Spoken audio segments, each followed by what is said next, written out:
Shooting with a DSLR can produce some amazing photos. But if you're still shooting in automatic mode, chances are you're not going to get the look you're going for.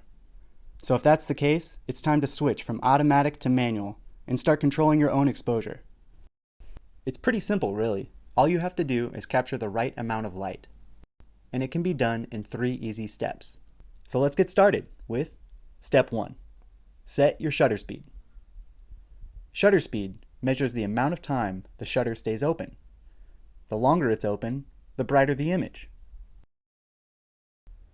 Shutter speed also controls the amount of blur in a picture. A faster shutter speed makes for a sharper image, but it also makes the shot darker. Which brings us to step 2. Set your aperture. A camera's aperture is basically a little opening in your camera that grows larger to allow in more light. Aperture is measured in something called an f-stop. The lower the f-stop, the larger the opening gets, making the shot brighter. The f-stop also controls the depth of field of an image. A higher f-stop results in a deeper depth of field. But just like shutter speed, the higher the f-stop, the darker the exposure. And finally, step 3. Set your ISO.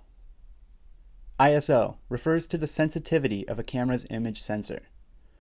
As the ISO number goes up, the sensor becomes more sensitive to light.